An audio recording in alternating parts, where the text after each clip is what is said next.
Good morning, all, or happy lunchtime for my friends in Southbounds and the rest of you living in the future.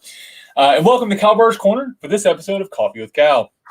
I am Lord Kalbardr, Gellir, Pan the Meridian Cross, Pan the Argent Comet, Pan the Argent Lamp, Pan the Falcon's Faith, and Reaper, coming to you live, as always, from the Bearing of the Osprey on the southern coast of Meridies.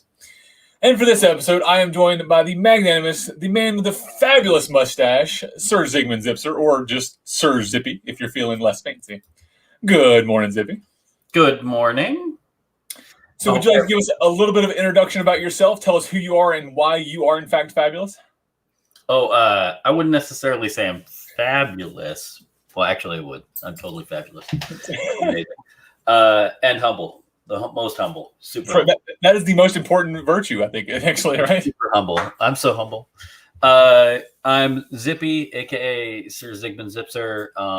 I started the SCA at Nadenbelt, moved around a whole lot, and now I ended up in the East. I live in Boston, and that's how I've learned I had to say it. It's not Boston. It's Boston. Boston, yeah. That's where I am now.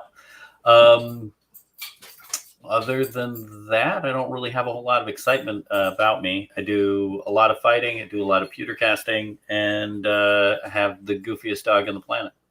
There you go. All right. Well, since today's show is coffee themed, for me, today's coffee of choice is Coffee and Chicory by Community Coffee. And of course, I'm super jealous. No, wait. What Coffee and Chicory? So Community Coffee. It reminds me of my time in Louisiana. It is a weird thing that I don't enjoy it often, but when I do, it's like, oh, I taste Louisiana all in it. It's so good. I can't. Finding a lot of coffee with chicory has been hard. I love it. Ever since the first time I tried Café du Monde's coffee, and then after that, it's just been like I'd buy chock full of nuts whenever I could get the chicory stuff, but just finding anything else other than that is. Yeah, this is made in Louisiana, so it has that. It probably is closest to Café du Monde without having the actual beignets on your shirt that you're ever going to get. Nice. Oh, we're hipsters in my house, so we're all like fair trade and locavores if we can. Right. So finding that's fair trade is you're like, yeah, that's yeah. Anyways, all right, so. Well, I know you haven't gotten your tea yet, but what will you be drinking when it arrives? I'm actually usually have only one cup of coffee a day, and I've already had my coffee. So I'm going to be drinking some PG Tips, which is one of the more popular teas in England. So English style tea, something simple and easy. I like it. All right, so let's dive into the topic today. So first of all, you were on Ask the Knights recently. So for those who don't know, I run Ask the Knights, the tech for that, and so I'm always in the background getting to trash talk and push the buttons and enjoy some nightly discourse before the show.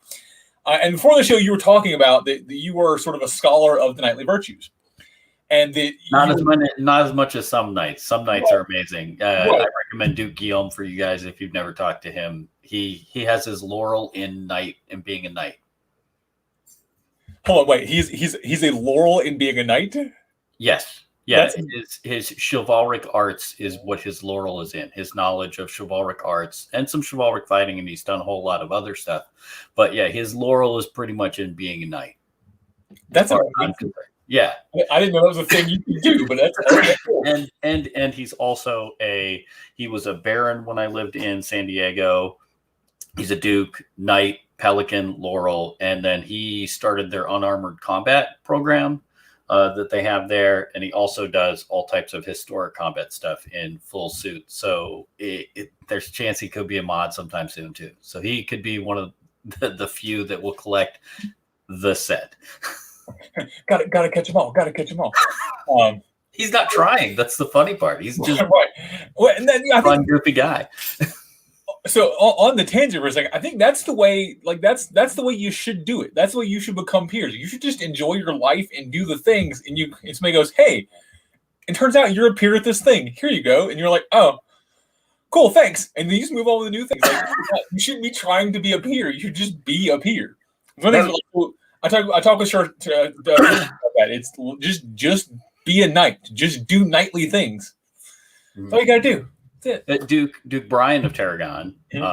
If you ever get a chance to meet him, I was talking to him about like what his laurel was in, and he's like, you know what? I just kind of was making all the stuff I needed. I just wanted a cool thing, so I just kind of made my things. And then he was like, and then they gave me a laurel. He's like, I guess I deserve it, but I was just kind of doing the thing that I thought I needed to do, and that's brilliant. I love it. Love it. That. I agree. I think that's the best way to do it. I'm actually looking forward to. He's going to be on an episode with Sean and I. I think one of the next 2 episodes for What Makes a Night, we're doing the What Comes Next episode. And Sean's like, we should have Brian on for that, and I was like, I completely agree. Let's have your night on. That sounds amazing. Yeah, he's stalwart. He's super awesome. And I'm sad he doesn't play as much anymore. But he got a boat. So if you know anything about owning a boat, then there's where your time goes. Bust out another 1,000, right? Isn't that what it is? Exactly. He got a boat, just like Duke Patrick O'Malley out in Caid. He's started playing more with horses and planes. He has a plane now. Like, okay, cool. I'm just not going to see you anymore. Very expensive hobbies, both in time and money. So yeah. All right. So anyways, I was saying that. So you talk about knightly virtues, and then you said to me that no one ever asks you those questions. Yes. And I was like, we got to fix this, right? So this is a sort of a topic that came to my head of I hear. I'm in all the Ask the Knights group, all the Ask the Chivalry, all the Ask the Peers, and there's always a question about the knightly virtues and what they mean and how they're applied or whatever. And we define them a lot, but I've never seen somebody really talk about the today, right? Our modern day, just walking around, you're at the grocery store, you're getting up, making coffee. Like, how does that apply? So that's really, I think what I want to get into today is how do the knightly virtues want to just, like, how do we just apply them in today's life? Absolutely. So let's talk through some of what you think the virtues are, from history, and then sort of how we should apply them, and just let's see where this goes. The funny thing about the SEA in general is our chivalric ideal is a combination of fictional and real. It's this Edwardian, Victorian kind of ideal of chivalry combined with, there were some actual documents for it. You have like Raymond Lull and Francois and I just butchered his name. But you have all those characters in history talking about virtues and these historic figures, but really it's a fictionalized idea of what that is. And how that historically, the values that they had was always just pretty simply just do better. Just try and do better. Here's how we do better in these sort of things. Here's how we do,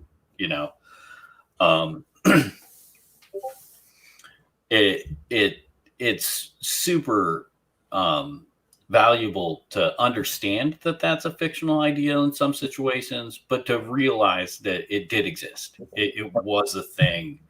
And we can use some of the period and out of period methods to kind of give us metrics for that. We can use those. We can have those in our everyday life all the time, right? So, like, as far as in modern stuff, we're going to use one of the most ethereal virtues, right? Franchise, right? Like what the? Do you care if I curse? No, please. Yeah, no, your private channel. Curse away. Like, because I was about to say, what the fuck is franchise? Because it's a real thing. Right. Talking about like knightly bearing, like how do you walk into a room, own a meeting, own a something like this, like you're talking to people who, and when I say this, it's tongue in cheek, who are above your station. No, right? Completely. And you're just like, hey, I'm making demands of you, your time. I'm asking you questions. It's you have to own this. You have to own this forum, and you have to do that. That's franchise in some ways, and then in other ways, it's appearance, and then in other ways, it's how you deal with people, so it's this big ethereal thing. And that one's easy, surprisingly, in the real world. Like talking about some of the other ones, we get into a little bit more complexity, but franchise is one of the harder ones to explain, is one of the easier ones to see in modern times, right? Right. So you talk about like how they apply.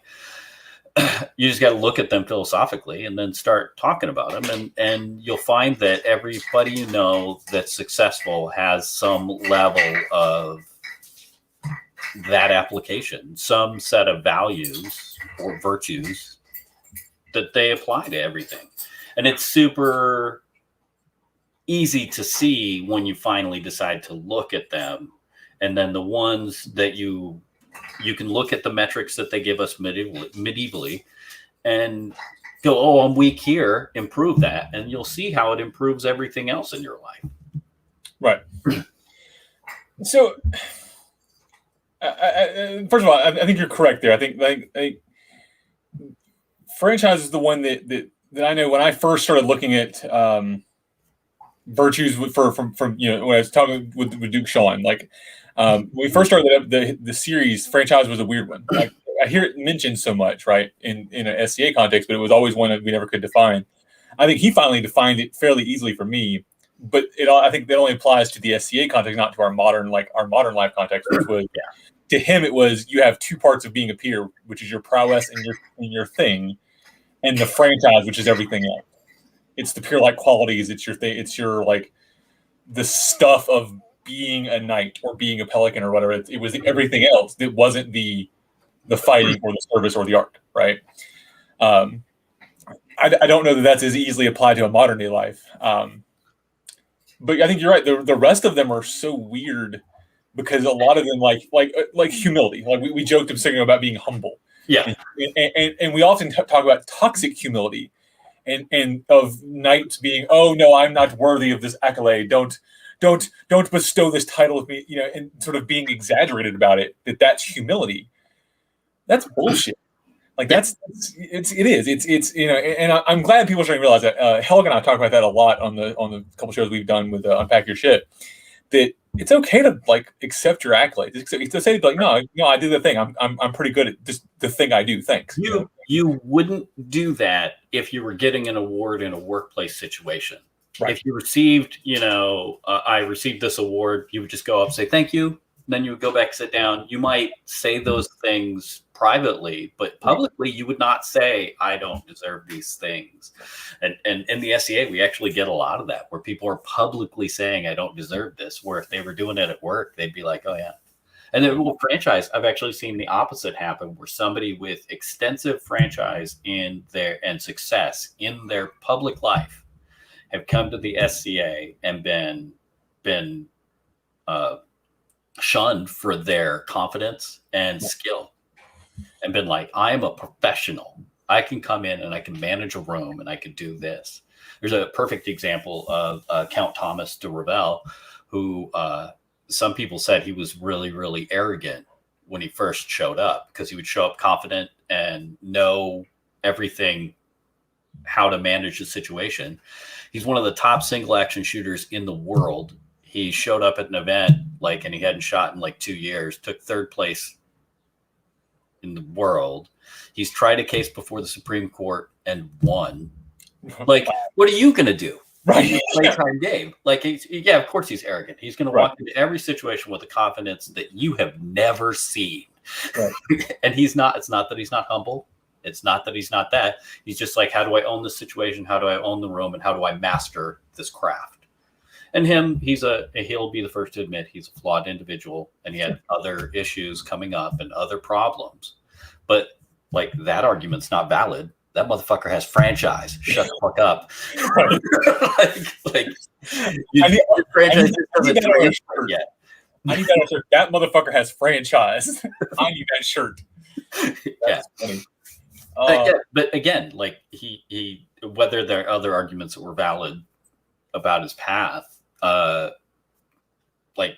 it doesn't translate over as well because you expect some sort of somebody to learn that on their path, and a lot of people have already learned it, and so they don't really need to learn that on their path. Right. So, no, that's actually a really interesting point. That I'm curious of your thought on this. In the SCA, do you think that we do that when somebody shows up day one? Mm-hmm. Go ahead. Yeah, please grab your tea. Thanks, dude. Tea time. Tea time. So we have people that show up that are your 16-year-old, 18-year-old, or fresh out of college kid that never played the SCA, has no clue. He just goes, ooh, shiny armor, I want to play, right? You have those people who have no clue. You have people like that who are grown-up adults who have worldly experience, who walk into a hobby club with goofy clothes and go, oh, I get how this works. Okay, let me find where I fit. And they, instead of starting at level 1, they start at level 10. Yeah. Right? Like, do you, like, and they're shunned for it because they should not be starting at level 10. They should start at level 1. Why do they get to start at level 10 when the rest of us had to start at level 1? Mm-hmm. Right? Yeah. That's right. Really interesting. I never considered that, but I think you're right. Mm-hmm. Well, and then it's like you're an IT guy, and in the SCA we've got a lot of IT guys, right? So it's super easy to find that. But it's like if you stepped in and you were like, I'm going to be a web minister for this barony, no big deal. Set up a website, do this, get our social media stuff together, the easy stuff. Right. It's a little bit of work, but I've done it, ad nauseum, right? Like the level of work that takes is the level of work that some groups seneschals is doing. If you have a large, vibrant group, like the amount of effort that you put in. And then we're not just recognizing a lot of these people that put in work because they have the professional skills for it, You're like, and also just so anybody listening, if you don't know who your web minister is, who's running the websites, who's running some of the new wikis that are coming up, that when you go looking for heraldry and order of precedence, who the fuck does that? Mm-hmm. That motherfucker put in work. Recognize his ass. Yep. And if you don't, in Meridies, that is Magister Lorenzo, the Honorable Lady Vitreviu Drusilla, and I'm butchering her name. Sorry, Drew. And of course, the Honorable Ian MacArthur. That's our people who've been doing all our shit in Meridies. They're making people recognize. I appreciate the challenge, Kalbardr, and because I don't know my web ministers now, I will find them out. Thank you. Yes. For calling me out on my weakness. I appreciate it and don't appreciate it at the same time. I've been working with them recently on looking at some of the Herald, because we've been doing a lot of stuff in the Herald world. And Drew and Lorenzo, they just redid our entire OP to include, we actually have a roll of arms now in our OP. So it's been a major project they've been working on. It's freaking amazing. Super awesome. Yeah. So you're not going to have issues like if, you say you were looking for Logan's heraldry, you'd be able to find that for somebody in your kingdom. If you well, you could. You're working on it. Yeah, Logan hasn't submitted heraldry yet, so you couldn't do that. Yeah, so that's the problem, Logan. He's not watching, but we're going to send this to him later. That was great for anybody watching. That was an inside joke from Ask the Knights, because Baron Logan has not submitted his heraldry yet, and Zippy was giving him a present, but had to go digging to find Logan's heraldry. So, Logan. Anyways, I wanted to address a question in the comments earlier. It just says wanting to be a peer isn't wrong. Striving for excellence isn't a bad thing. No. That ambition is super awesome. That is super, super cool. Totally want it. Totally desire it. You should want to thrive and strive to be the best that you can. It's nice to see it when it happens fluidly. Right. And when your values match up with your ambition, that's really what you want to have it go. So I don't think he was belittling anybody that wants a peerage. Right. Well, Kenhild said the last part of that is really where I agree with her the most. It's when striving twists into unpleasantness, right? Mm-hmm. When the entire goal is to achieve the accolade, not to just be better.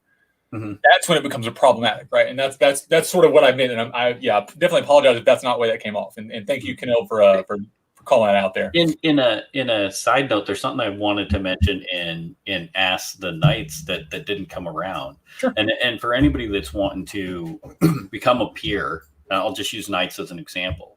If you're on the path and you're not asking the question, why am I not a knight?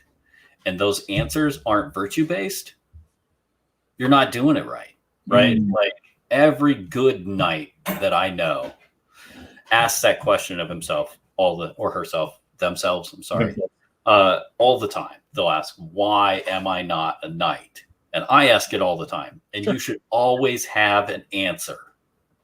there's always a reason I am not a knight, even though I already am, right? I can always do better. I love that kind of idea. And I want everybody who's striving for any peerage to always ask themselves that question. Why am I not this peer? It's because you can always do better, and you should always strive to do better. There are many people that have been knighted around me that I can, with pride, say I'm better than, right? But that doesn't make them less than me. I can do better every time. Right. Well, I wanted to mention, no, I think that's a super fair point, and interesting. You hear that from knights, I think, more than you other peerages because of the visibility of the knighthood and the concept of the pure white belt. That whole that thing that the knights have to carry, that extra burden I think they have to carry, that I think personally is bullshit. That because and I'll say this on this show that I wouldn't say on other shows. I am of the opinion that all peers should be knights. That we should have a knighthood, and there's a Knights of the Rose, Knights of the Laurel, Knights of the Pelican. That's my personal opinion of how we should handle peerages in the society. I'm upset the mods weren't made chivalry. That was my vote. I thought that the mod should be part of the chivalry, and then any combat art could be defined under that. But it's never going to happen. I think we all understand that. It wasn't my choice. When they asked the questions, I answered all the commentary. That's how I felt, and a lot of knights disagreed with me. So, but I say all that to say that happens all the time. I think knights get held to that sort of weird. They have to continue to earn it thing because of the visibility. And I'm not saying that there are not pelicans and laurels that do that too, right? That are also achieve those things. But it seems to be more commonly talked about with knights. But you're right. Just because you get a giant dagger or that fancy belt doesn't mean you're done, right? It's not the end of your journey. It is but a point on said journey. You can always keep earning that thing. Yeah. And I think if you feel like it's a stop, then you were doing it wrong in the first place. Yeah. You were not just being better; you were trying to get to the belt. Yeah. Right. So the historic examples, and then Killian mentioned this in the comments. There's lots of historic examples. He's totally right. There are lots of historic examples of the virtues and discussions of philosophical stuff like that. Not all of them apply to every persona. Right. A lot of these are super between, we're talking Middle Ages, the definition of Middle Ages. But yeah, no, there's totally a lot of them out there. Some of them are in languages and have subjective translations that you can find. But I've got a whole library over here, and most of it is either ancient Greek stuff for my wife or chivalry stuff. Yeah.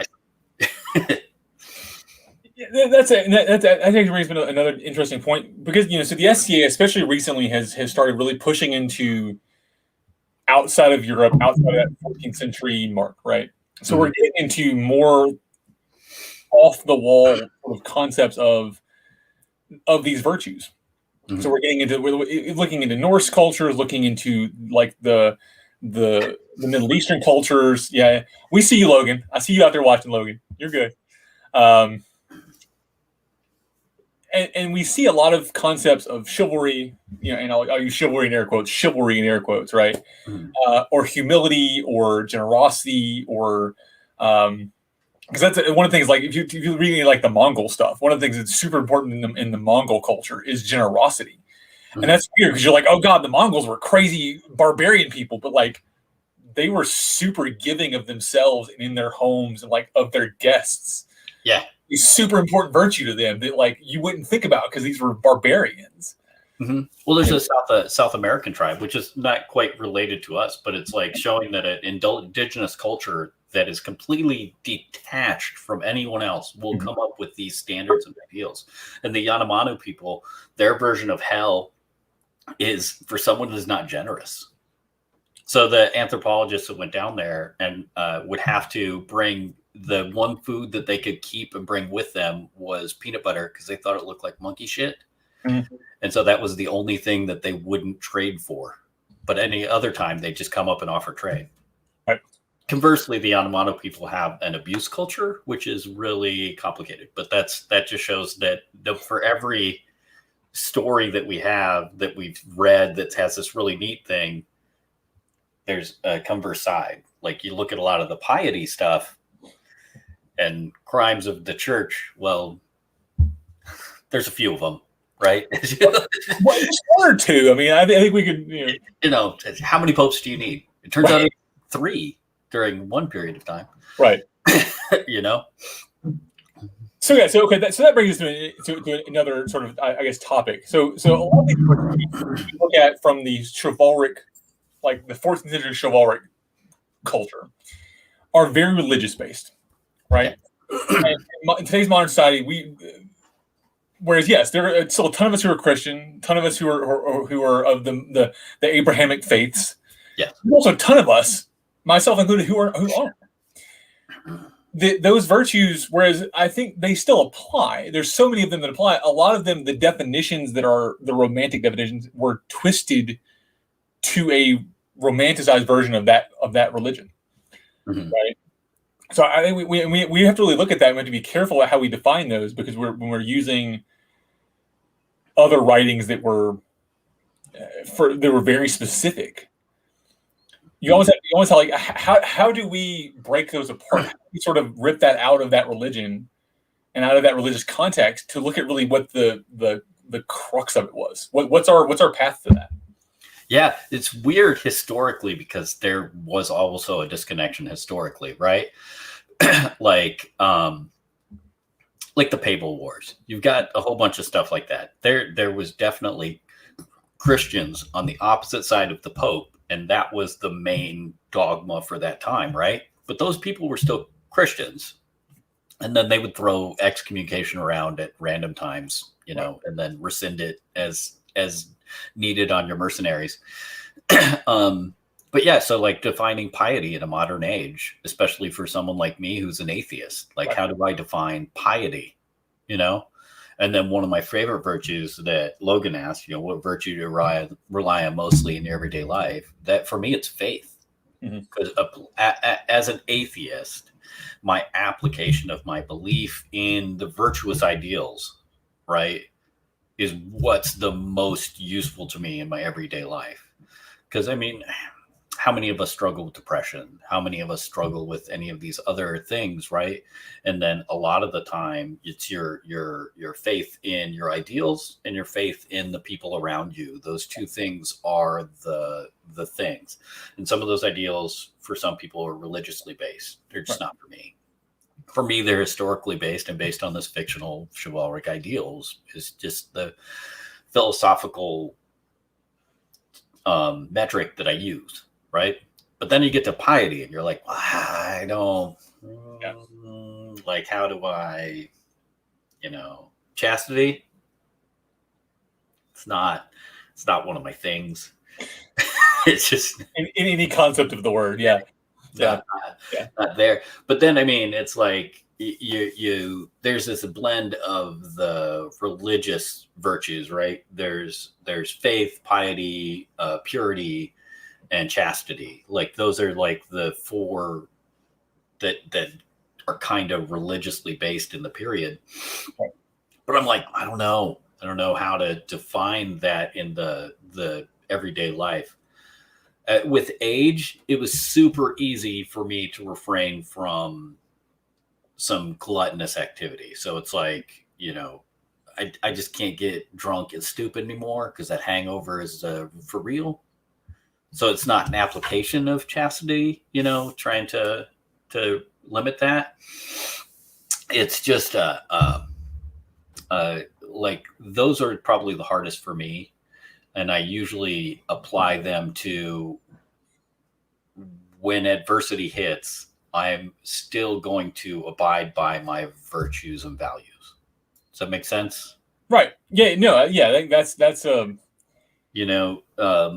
And that's something I did even when I was still able to be gluttonous without horrible hangovers and getting stupid in the street. Not that I would ever. Of course not. You would never, right? No. So Jimmy brings up, I think, a really great way to say this: the romantic idealism of the SCA, right? So we talk about the SCA. The SCA is a historic thing. We're recreating historic periods. The historic periods were shit. They were trash, garbage time. Let's be honest, folks.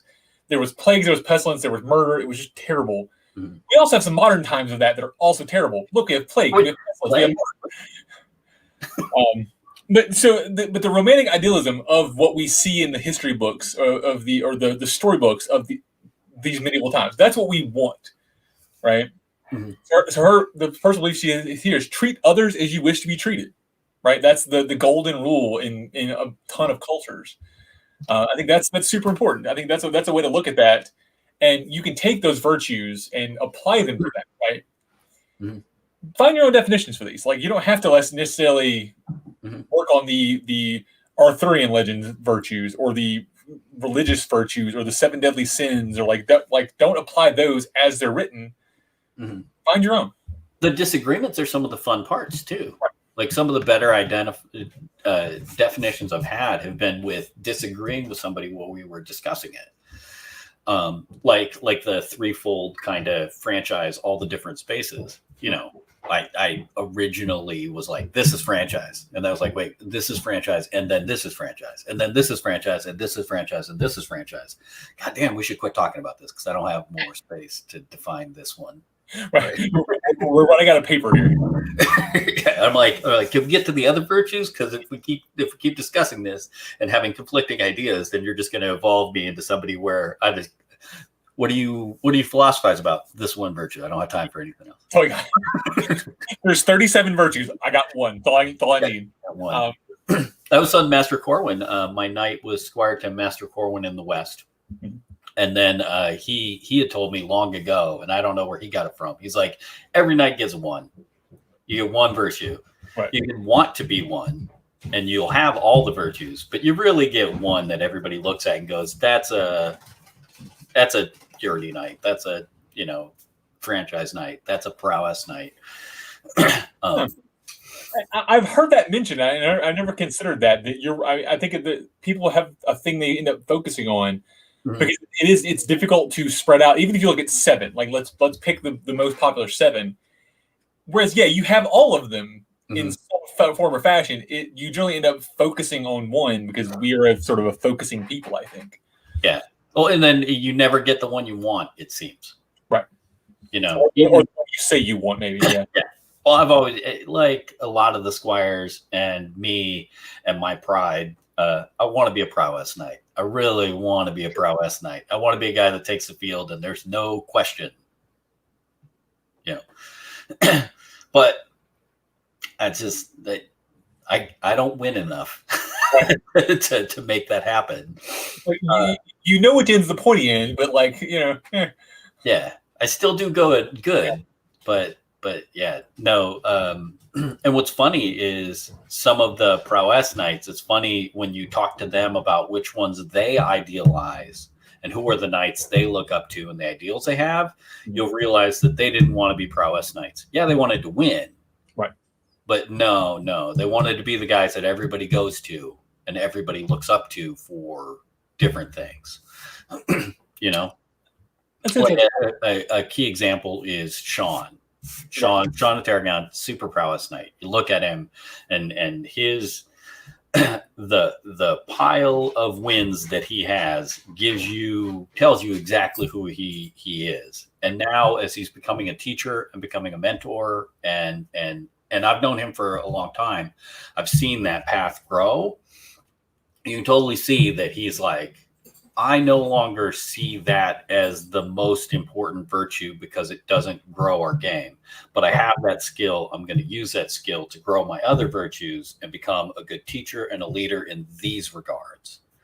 That and being king a few times ruins you because you realize that the fighting field isn't the only thing that guides you along. Right. Yeah, there's a lot more to our game than swinging that stick, it seems. Yeah, that's interesting. So I have a weird thing that I do. So like mundanely, when I need to have a conversation with somebody that it's a difficult conversation, I realize that I can do it better while I'm driving because I can turn off my logic brain because my logic brain's busy driving. and I can just my emotional brain can then just talk. I wonder if there's something similar to that when we have a virtue that we're good at, mm-hmm.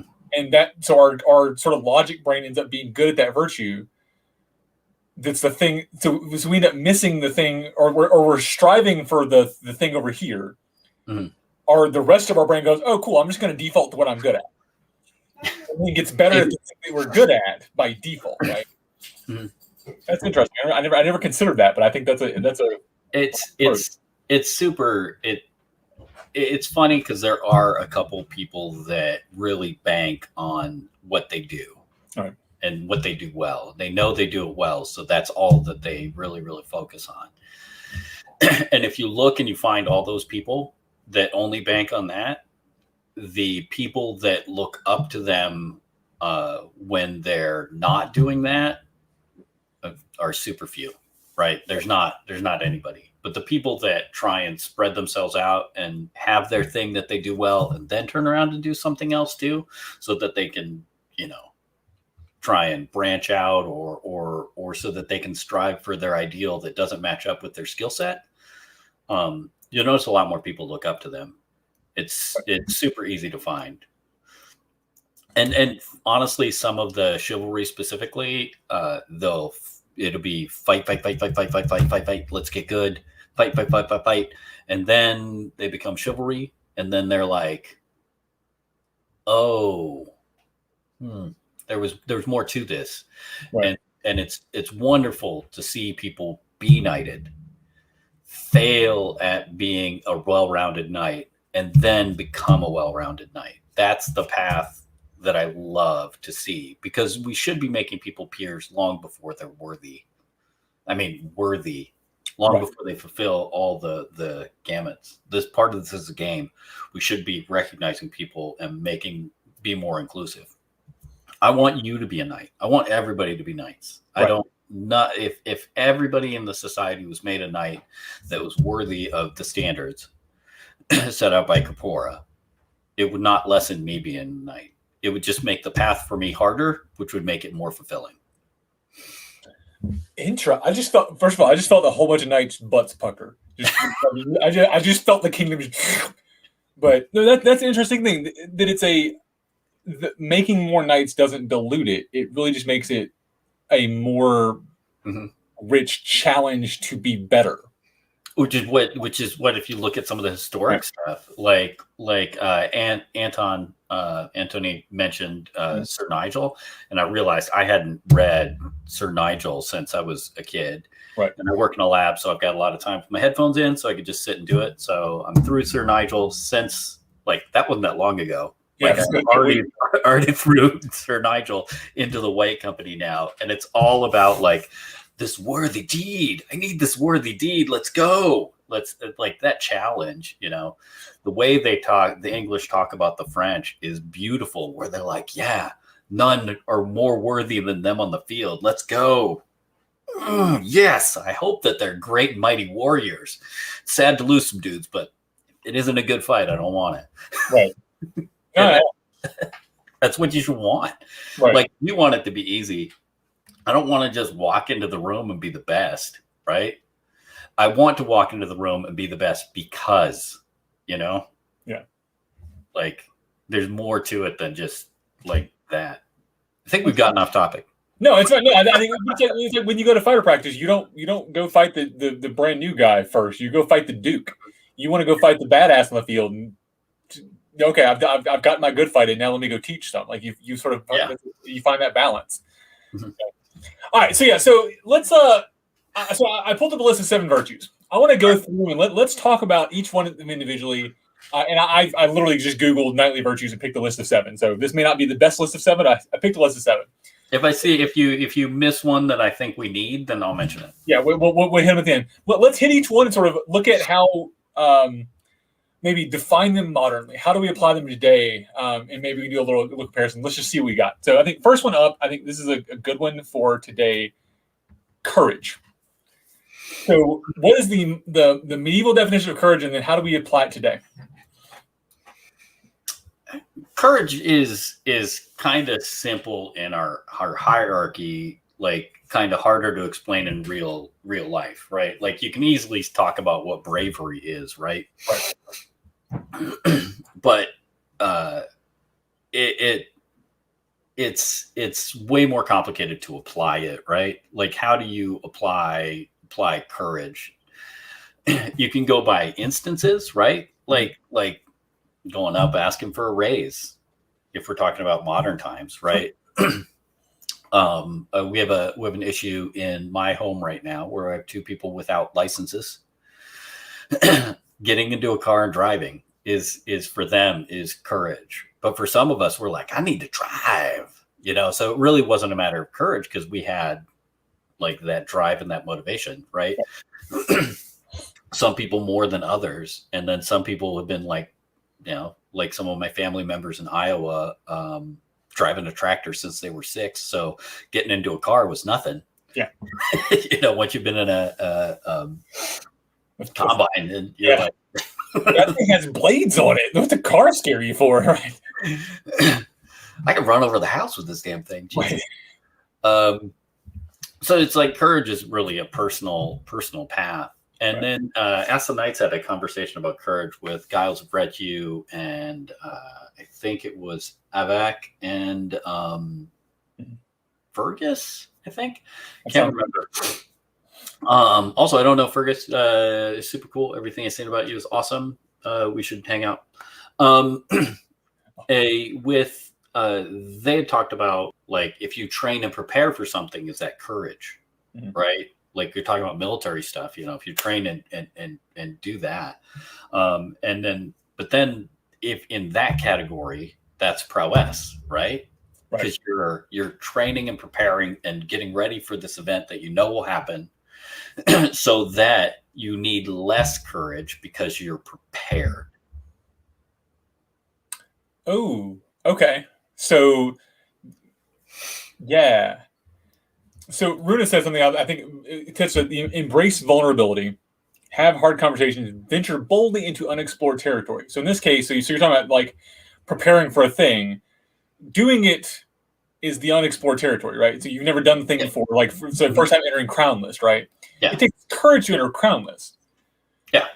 You can develop prowess to help you offset your courage that you maybe have less of. Yeah, I have no fear. There's no courage for me entering Crown List anymore. I have none whatsoever because I've done it so many times. It's the first couple were a big deal. Now it's not a big deal. So that preparedness is super, super important. It's the venturing boldly. It's totally on brand. Right. So my first initial thought was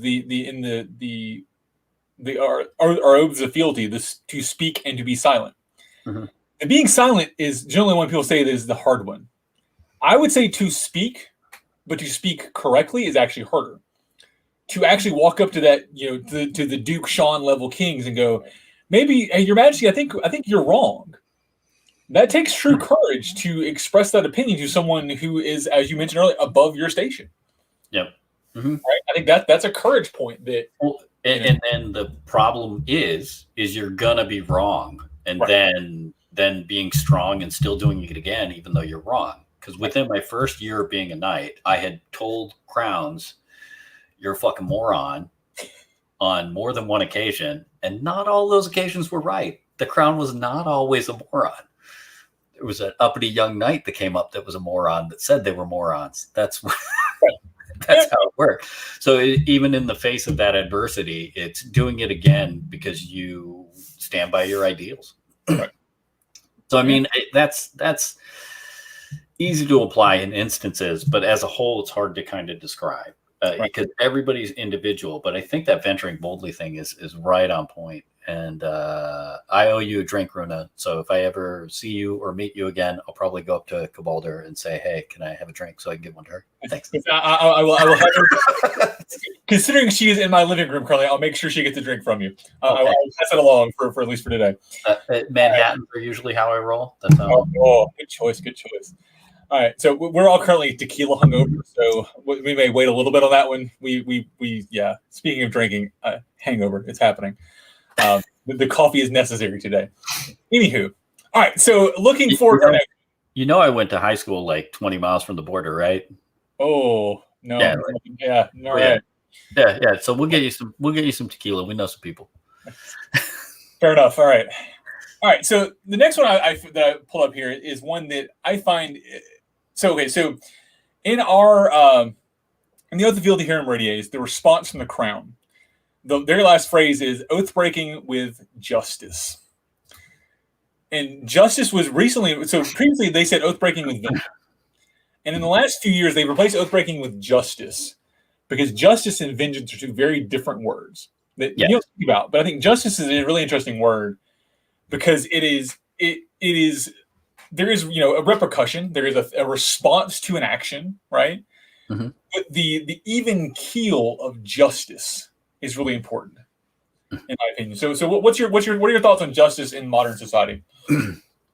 Justice is super hard, especially right now, because we're dealing with a whole lot of stuff and social media and all these other things like consequences, because justice is directly related to consequences, right? And then you're the decider, right? And that's really hard. If your virtue is justice, then that makes you the decider. And if you're the decider, the weight of the decider aspect is way more important than the justice aspect, right? Because there's a lot of people that do wrong, but either there are no consequences, there should be consequences, and there are no consequences, or there are consequences and then punishment is subjective, right? Right. So how do you do that and then temper that with mercy? Because mercy is the other side of justice, right? So is that the next one? That was the next one, conveniently. So, I mean, we can discuss them both together because they're both super, super valid, right? Like, and in a modern context is pretty much how we have to deal with that in the SCA. Because the things we're dealing with justice are just modern day issues. There's nothing that we have to dole out that's justice in the SCA that is not modern, right? Because we're applying our current ideals to it. Yeah, we're not dealing with traitors or people like being backstabbing their king, trying to overthrow we're not dealing with those medieval issues anymore. We're dealing with modern issues. And the only time that I'm not dealing with it with modern issues is with shenanigans, right? Like we're challenging Logan about heraldry, right? That challenge and the consequences and that's shenanigans. None of that is real. No one's going to get harmed. There's no real justice. He can opt out at any time.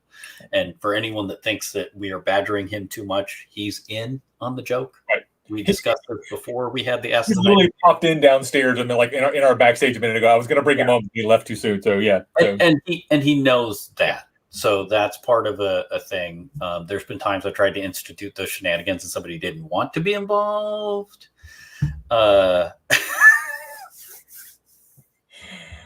Poor Baron Logan out there. Poor Baron Logan. And then allowing them to opt out. That's, just being like, hey, no, that's cool. We're trying to do some stuff. But modernly, rarely are peers the real responsibility, and it's more our responsibility to guide justice. So if we see something, just like a lot of the sexual assault stuff that you'll see around most cities, if you see something, say something. It's your job as a peer, if you want to apply justice, if you see something, you have to say something, and you say something to the authorities that are truly responsible for mitigating justice. And then if you feel that they're not mitigating justice, you can be part of the law system. You can be. There's at any time, I could become a seneschal tomorrow, right? I'll call up a seneschal and be like, what deputy seneschal position do you have open? Just because I have a lot of knowledge of the SCA, know how the law works, things like that. They'll gladly take that job. So once you show that you have a knowledge of the law and how the system works, being part of that system is super, super easy. Every barony has a constabulary position that is basically just reporting is all that they do. They report instances that happen. as far as us in a modern context that we can use both in the SCA and at work, it's exactly the same. You see something, you say something, you report it. And if there are consequences for you reporting those things, be on the side that is right. It's not, what is right is more complicated than doing what's right. Does that make sense? If you have a set of values, you can just easily apply them. Doing what's right is easy. Knowing what's right, that's hard. That's I think we have to look at the other side too. Look at not only the side applying the justice, but the side who needs the justice. So the victims, right? Mm-hmm. A lot of times, I think we talk about applying justice as punishment, as the against the bad guy. Mm-hmm. Forget about the justice for the victim. I think that's a part that the SCA, I'm not going to say fails on, but fails on, is that we worry about the banishments, we worry about the RORs and whatever the punishments for the bad guy, but we forget about that there's still a victim sitting here going to events and having to deal with this during this process, right? And our process isn't perfect, right? And as a non-law society, I mean, we are not a judicial system. Yeah, we can only do so much within the society. We still have, and I think they're doing it as justicely as they can currently. It could be improved some, but we have to remember that our victims are there having to deal with this too. Mm-hmm. And right, wrong, or otherwise, because and having been someone, and I'll talk about this publicly, having been someone who was falsely accused of something and has dealt with the really bad side of the SCA justice system, from both the sort of the legal side and also the social side of I was the bad guy, right? I did a bad thing that I actually didn't do. Yeah, but we don't. That's also that, but that's a modern problem too. Right. Like in the SCA and out of the SCA, you had to deal with that. That's a real big and real thing, like how we take care of our victims in any situation. and honestly, like, you know, if that's become a problem too. I had a knight mention like woodshed justice. That is an old school thing, and that's super toxic now, right? Super popular down here, yeah. You know, because what if somebody's falsely accused? What if the ideals change, right? Where something in the 70s where somebody being transgender or something would have been completely acceptable to ostracize and tell them not to come around because of preconceived ideas. Right. We know that that's wrong now, right? You said what if change, more it's when change. Yeah. Those things change, not what if change. Yeah. And because that's super important that we accept those people and we try and apply our ideals in all situations. And that's why being the decider is super, super hard. We can't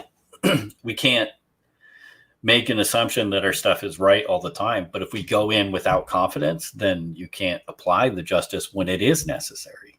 Right. You know, it's easy for like the big assault issues and the big things like that. You're like, oh yeah, cool, I'm on this side. But we have a whole lot of microaggressions and things that happen and a whole lot of stuff like that. A lot of minor ostracizations that happen, you know. You gotta, that's why mercy is so important. Right. Mercy is so important because sometimes you never know who the real victim is. Right. So there's an interesting word it talks about in mercy here. It's words and attitudes can be painful weapons, which is why a knight exercises mercy in his or her dealings with others. So I think mercy allows you to get justice and apply it with care. Yeah. So those two things balance each other out, I think, really well, which is the difference in vengeance and justice. Mm-hmm. Justice without mercy is vengeance. Yes. Yeah. That's super, super complicated, and we can really, really go into it. And there's some stuff that's really, really close to me, especially with equal rights for people and representation and inclusivity that's getting a lot of hate from other ends. It's really, really hard because a lot of these people have older notions. Right. A lot of the young people have older notions that have just been passed on. Right. And it's trying to be patient with them at the same time with applying like that pressure of being like, come on, we need you here now. Don't stand back. So it's like, how do you balance that while still calling somebody an idiot and a fuckhead, right? Because it's true, because that's what they are. And if you don't stand up for the people that need inclusivity or need their rights respected, then you're not good part of the fight. Right. But, yeah. If I can ask the question here is, what about when what is right by the rule is not right by what is truly just? I think that's one of those things of it's like the Batman mentality, you know. Sometimes the law isn't really as just as we need it to be, and that's one of those hard decisions you got to make of where do I really stand? Do I want to stand against the machine or ride with it? And I don't know any of us can answer that for another. That's a choice. Well, it's funny is we talk about how juries need to be objective, right? Yeah. But in the origin of our country, juries were supposed to be subjective. You're supposed to deal with the assumption is that the law can't cover all things, and that your community ideals need to really cover the places where the law doesn't. So it's totally our change in idea in like. Even modern society has changed into the law covers all those things when it is never meant to. There's always those things that your community is meant to fill in those gaps and help improve your life. Right. That's interesting. I think that's an interesting point of history that I haven't thought about, but I need to think on that some. All right, yeah. So let's slide. We got a couple more, and we're running a little short on coffee here. This actually is really easy. Stuff about that with the jury stuff is how fucked up their social ideals were. So it's like them being subjective was horrible. Right. which is why it shifted the other way. But it's I don't know. I need time with that one, man. You broke me there. All right. So this is easy. Generosity. I think I spelled it wrong. I did spell it wrong. Sorry, my spelling's terrible today. Generosity, or we often call it largesse in the SCA. Yeah. And I don't just mean the little doodads you give somebody, but that's part of it. So what's the short version of generosity in the modern context?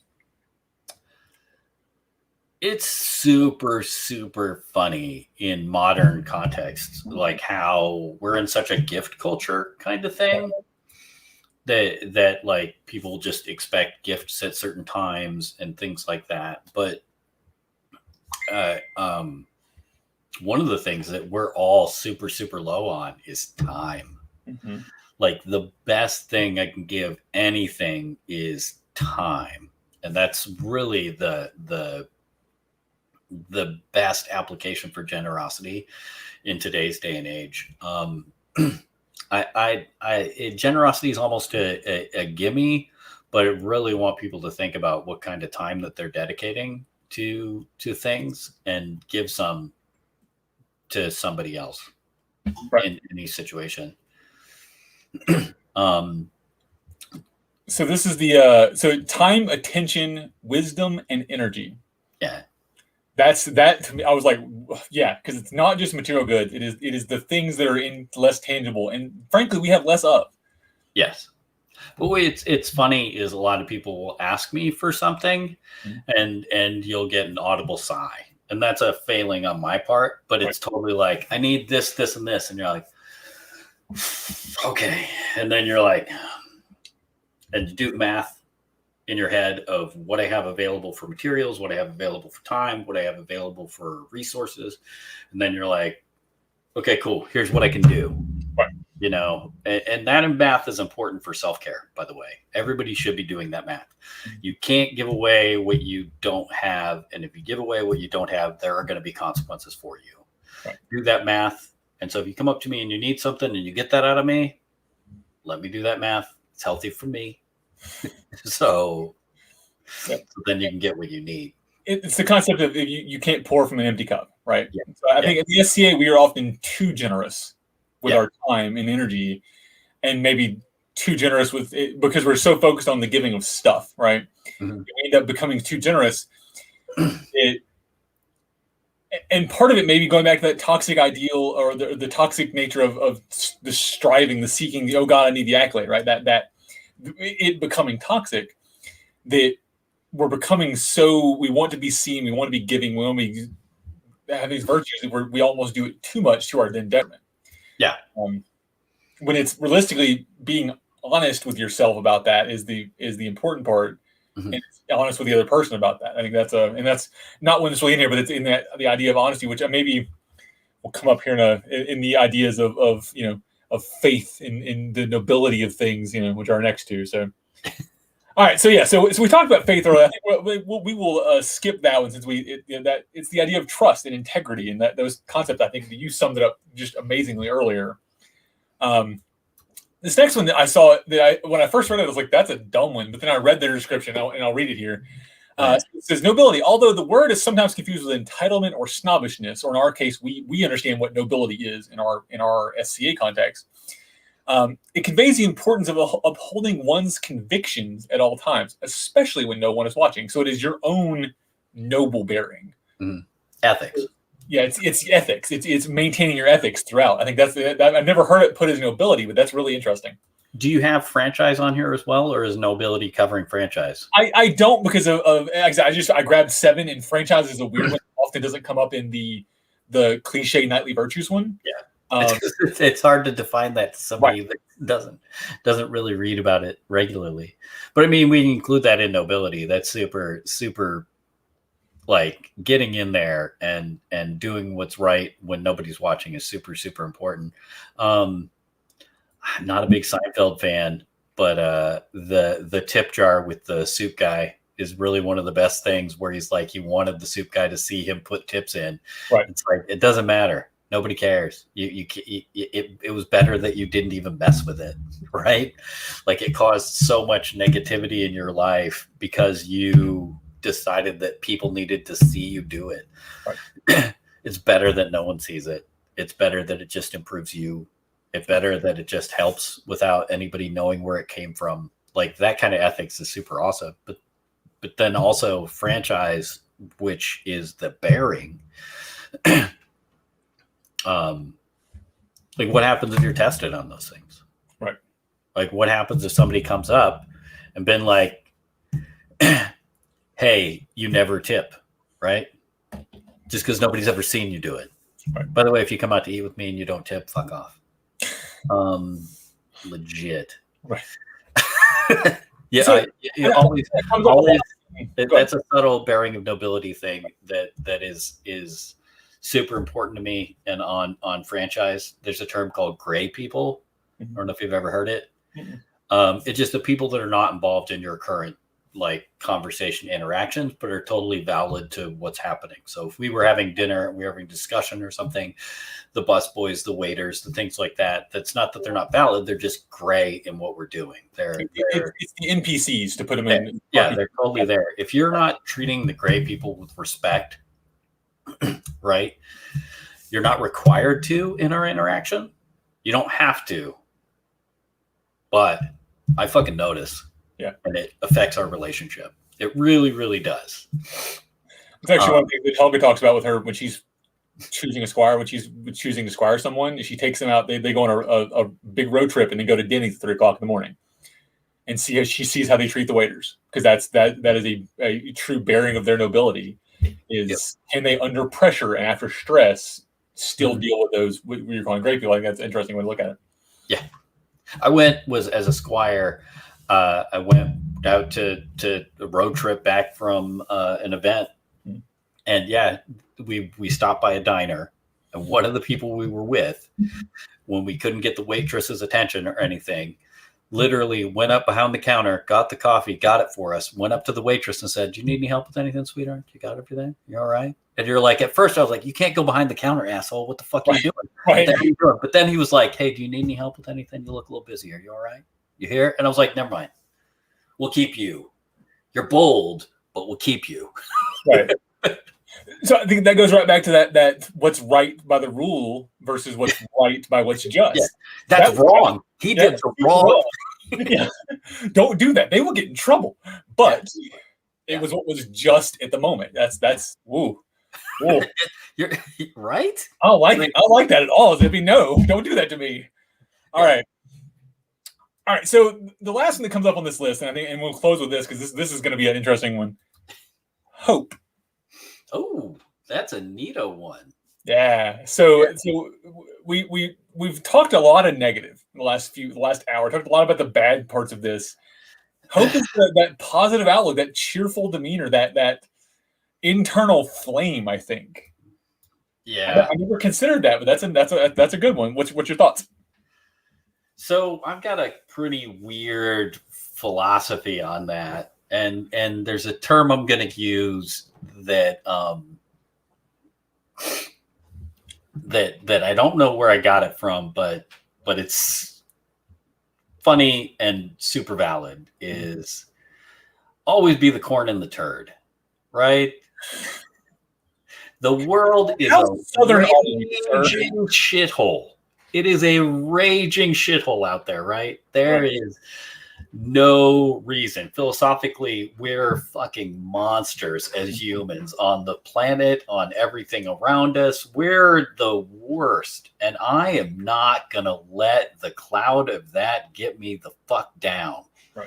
I'm just not. I am going to be in that turd. I am the corn. You're going to know I'm there, and I'm going to fucking stand out. I'll clean out the roughage if need to be, but we're going to get it right. Like hope is hard to define, but it's so valid.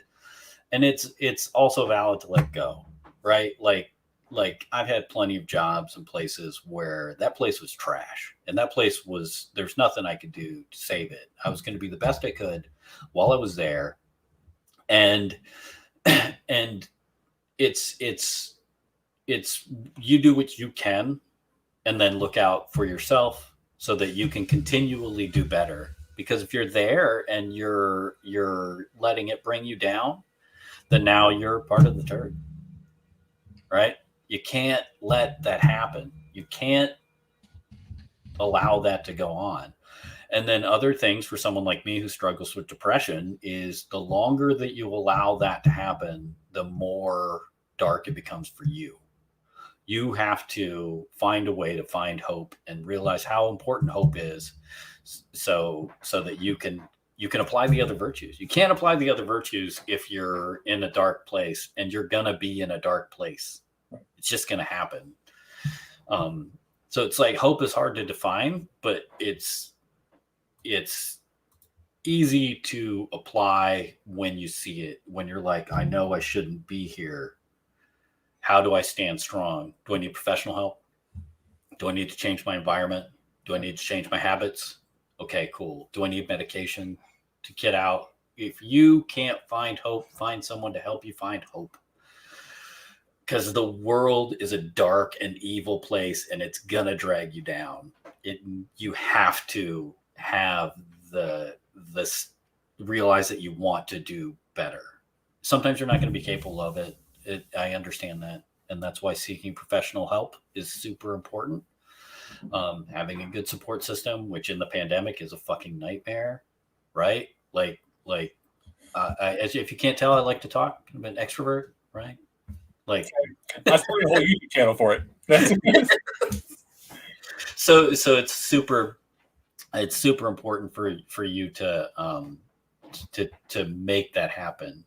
Hope is active, not passive. Right. And you got to do it. But yeah, you got to be the corn in that turd. It's not. So I was told that I failed by not putting that on a banner. So I'm going to go ahead and add that to my list of stickers that I'm making. Is quote Sir Zippy? You got to be the corn in the turd. There you go. I've got a lot of ermine in my stuff. Maybe I need to make a badge, just a piece of corn with ermine on it. There you go. I'm done. It looks surprisingly like a pilgrim ampule. We'll just do an ampule shaped like a piece of corn. It's fine. Although corn in period was more any grain, but that's another story. I'm done with you, Zippy. I'm just done. I'm done. I can't even anymore. Okay. On that, just brilliant. We're gonna wrap the show up. So a little bit of business, then we'll do some final thoughts. So of course, coming up next on Coffee with Cal, in 2 weeks I'll be joined by Graf Ulrich von Brandenburg from the Hound and Stag here in Meridies to talk about imposter syndrome. So I have not met him yet. I've got to watch the Ask the Knights with him. I haven't had time yet because I've been going through Sir Nigel and the White Company. So you've been busy. They'll do it work. He's actually on 2 different episodes. He was on one with Sir Eric, which is his co-host from Hound and Stag, and then he's also on with Bear Killer a couple weeks ago. So both really great episodes. So Ulrich's a great guy. He's past Kingdom Seneschal, past Crown. Just another one of those people that I really appreciate, especially like what they're doing here in Meridians with Hound and Stag. And it was really funny, and I'll tell the story now, and I'll probably end up telling it again next Sunday. When we're first talking about imposter syndrome, it came up in conversation with he and I was like, "Oh man, we should do a coffee with Cal about that." He's like, "No, I don't think I'm the best person to talk about that." And I went, "Oh, that's literally the point. That's literally the point of this conversation." So like the next day, he went on a rant on Facebook with Helga, and then came back and went, "All right, you're right. Let's do that." I was like, "Thank you." Nice. Took him a minute, but he got there. So, all right. So yeah. So tune in for that in 2 weeks. I'm looking forward to Ulrich being on for that. And please keep bringing us questions. So, all right. So yeah. So let's wrap this up because I am. Hold on. I'm empty. Yep. Same. So, the knightly virtues for me, this is sort of a conversation. Whatever list you want to pick. One, they none of them can stand alone. Every time I've heard any conversations, there's always like, oh yeah, you let's talk about generosity, but you've got to have nobility and franchise, and oh here's some prowess stuff, and here's the like. You didn't have prowess on the list. I didn't on that list. You're correct. We already. It's super important, but we talked about it a little with preparedness and courage. Sure, because that's really what it is. Is prowess is the preparedness and being ready to do those things. Right. Readiness. And so you have to have skills with that readiness. You can't just be ready to jump in a fight because you've been with that guy that's ready to jump in a fight and doesn't have the skills. Right. And that's okay. So that's I've never heard of prowess described as readiness with skill. But that tracks because in the SCA we talk about prowess being your skill at fighting or your skill at archery, your skill at service. So that makes sense of if you are showing prowess with service, not only are you willing to serve, you also have some skill to back up that willingness. Yeah. You're willing to serve, but also know how to do it. I hate to have to bag on any officer, but this has happened on a number of occasions, and you've seen it. There's an officer that steps up and fails because they didn't have the skills. Right. And they failed because they didn't have the skills and they didn't make the support system, have the support system, or want the support system. And you're like, no, you need the skill and the readiness. Right. And if I don't have as prowess on the field, if I go to take a flank, right? Now it's just me.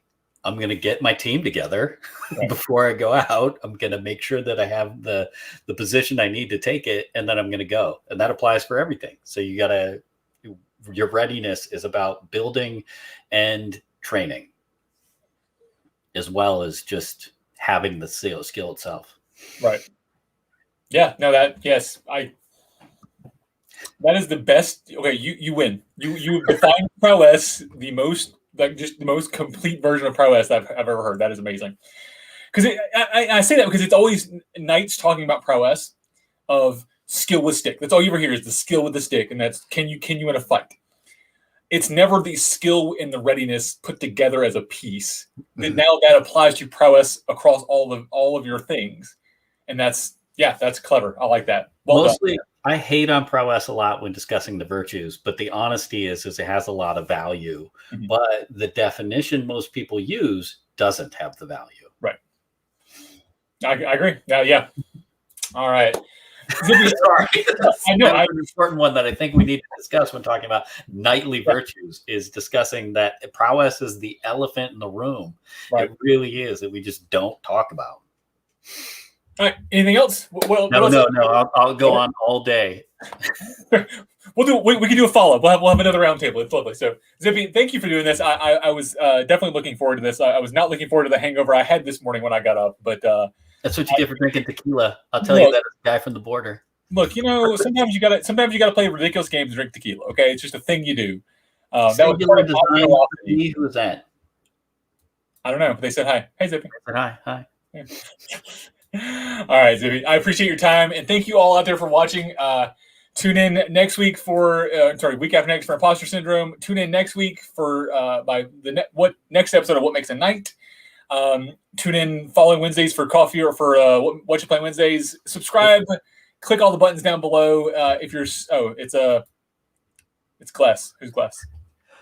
If somebody has contrary ideas on any of my discussion, I want to discuss it. So I would love to have these discussions in the future. So if you're having a coffee and you're doing this again, and somebody's like, I disagree with Zippy, I'd be like, fuck it, let's go. Let's go. I'll just let's go. Talk to Cal can mediate. Let's go rounds. Okay. All right, everybody. Let's see. You have a good day out there in Facebook land. We will see you soon. This has been Zippy and Cal in Kalbardr's Corner. Bye, everybody. Oh.